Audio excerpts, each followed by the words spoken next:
बुराड़ी विधानसभा में भ्रष्टाचार की भट्टी अवैध बिल्डिंगों पर लीपा पोती डिमोलिशन विभाग की पोल खुली। दिल्ली की बुराड़ी विधानसभा क्षेत्र में अवैध निर्माण का खेल खुलेआम चल रहा है और संबंधित विभाग आंख मूंद कर बैठे हैं।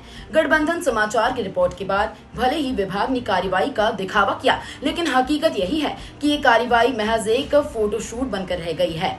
बाबा कॉलोनी की उपकार कॉलोनी बी ब्लॉक गली नंबर 4 और 8 में अवैध बहुमंजिला इमारतें तेजी से खड़ी हो रही हैं। जब गठबंधन समाचार ने इस भ्रष्टाचार को उजागर किया तो अधिकारियों पर दबाव बना और मजबूरी में उन्हें कार्रवाई करनी पड़ी। लेकिन कार्रवाई के नाम पर मात्र एक छोटा सा हथौड़ा चलाकर डिमोलिशन का दिखावा कर दिया गया। जमीनी स्तर पर ना तो इमारत रोकी गई और ना ही जिम्मेदार बिल्डरों पर कोई ठोस कानूनी कदम उठाया गया।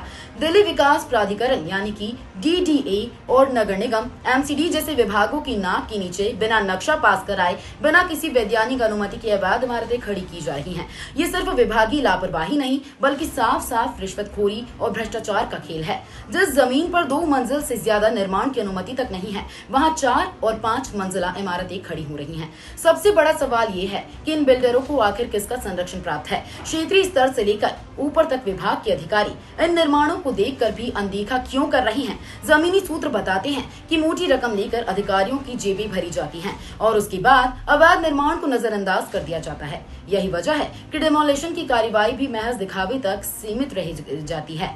खतरनाक बात यह है कि इमारतें बिना किसी सेफ्टी स्टैंडर्ड के खड़ी की जा रही हैं, जिसमें कभी भी बड़ा हादसा हो सकता है। बुराड़ी विधानसभा की ये तस्वीर भ्रष्टाचार की भट्टी में जल रही व्यवस्था को उजागर करती है। विभागीय अधिकारी कार्रवाई करने की बजाय अवैध बिल्डरों के साथ मिलकर आम जनता की सुरक्षा और कानून की धज्जियां उड़ाते दिखाई देती हैं। यदि यही हाल रहा तो आने वाले दिनों में बुराड़ी न सिर्फ अवैध निर्माण का गढ़ बनेगा, बल्कि यहाँ कभी भी जानलेवा हादसा सामने आ सकता है। ये साफ है कि बुराड़ी विधानसभा में अवैध निर्माण केवल बिल्डरों का खेल नहीं, बल्कि अधिकारियों की मिलीभगत का नतीजा है। गठबंधन समाचार ने इस सच को उजागर कर जनता के सामने लाया है। अब ये जिम्मेदारी सरकार और उच्च अधिकारियों की है कि वे इस लीपापोती पर रोक लगाएं और दोषी अधिकारियों पर सख्त कार्रवाई करें।